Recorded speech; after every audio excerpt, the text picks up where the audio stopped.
Hello everyone, my name is Francois, and today we're going to get your audio set up perfectly. Hello everyone, my name is Francois, and today we're going to get your audio set up perfectly. Unfortunately, YouTube is filled with a bunch of inaccurate tutorials when it comes to voice meter banana, and voice meter potato. Voice meter by nature is just, well, slightly confusing. If you don't have any experience with audio prior to looking at voice meter, all of the knobs and the volume sliders and all of the buttons on the application might be very confusing for you. And that is the major reason for all of the inaccurate videos that are all over YouTube. But don't worry, I can assure you this is going to be the only voice meter video that you need to watch when it comes to setting up voice meter banana. Whether you just want to set up your microphone to get that boost in audio quality in your microphone, or you want a full-on professional god-tier audio mix for your desktop. There will be two portions to this video. In the first portion of the video, we'll talk about setting up your microphone and voice meter, how to set it up in other applications,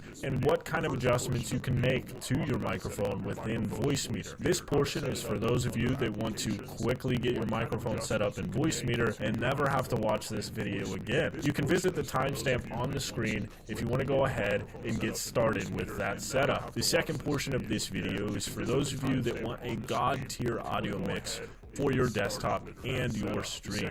If you're a content creator, this portion of the video is particularly perfect for you because we'll talk about separating our desktop audio, our music, our browser, our microphone audio, and all that stuff within our broadcasting software, giving us more control when it comes to applying VST plugins, applying filters, and also just having an additional volume slider for each one of those sources, giving us way more control when it comes to the audio mix for the content that we create. Even if you're not a content creator and you just want to have the best audio mix that you possibly can on your desktop, this portion of the video is for you. If at any point in this video you get confused or you have trouble understanding something that's being explained, feel free to hop in my Discord server or Guilded server for additional assistance from the community. If you want to reach out to me directly on Twitter, you can tweet at me at @TheFrancois. And while you're looking at the links in the description, you might as well check out all of these socials that I have linked below. With that being said, I think it's time that we stir up some knowledge pancakes for your brain pan and cook up an awesome audio mix. All of the downloads that you need for this video are linked in the description below. For this first portion of the video, all you need is voice meter banana. Keep in mind, when you download voice meter banana from voice meter's website, it will actually download all three versions of the application. So when you go to open the application, you need to make sure you open the voice meter banana app. You can do so by searching in your Windows search bar and typing in banana, and voice meter banana will pop up here. Otherwise, by default, it will open the base version of voice meter. When you first open up voice meter banana, this is what it's going to look like. You have the hardware inputs on the left. This is where we can select devices that we have hooked up to our computer, things like our microphones. In the middle, we have virtual inputs. This is where we can send virtual devices that are on our computer, for instance, music applications, to these sources. In the bottom right, we have the master section. This is going to be our volume sliders and our controls for our hardware outputs and our virtual outputs. I don't want to confuse you. We'll talk more about that later. And then above that, we have the hardware outputs, A1 through A3. This is where we can select things like our speakers and our headphones. Before we can do anything on voice meter, we actually need to set up an A1 device on the application. But before we do that, we have to set a playback device on our desktop. Otherwise, we won't be able to hear anything.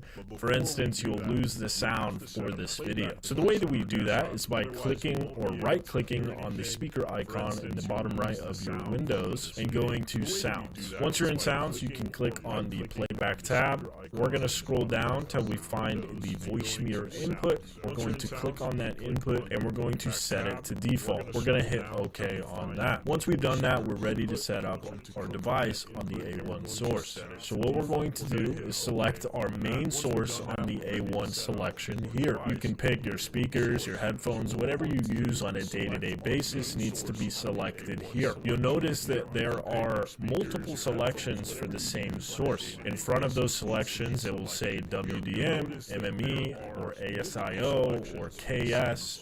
These are different driver types that will run that device. If you're on Windows, WDM will have the lowest latency outside of ASIO, so I suggest you use WDM, but if you have issues with like crackly noises or anything like that, you can try switching this over to MME.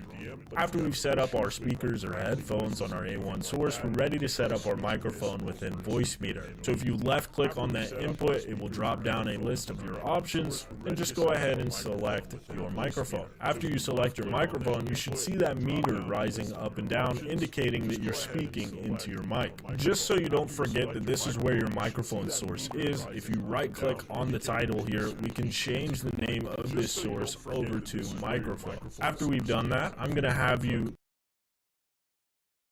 this over to B2. The reason we do that is so that you don't accidentally forget to toggle off all of these other B1s when we're setting up our microphone on different applications, creating echoes and all kinds of nonsense. So we use the B2 source just to make it easier. Real quick before we continue, I want to kind of summarize what we just did. We set our default playback device on our desktop to the virtual input, which is this source here, the Voicemeeter.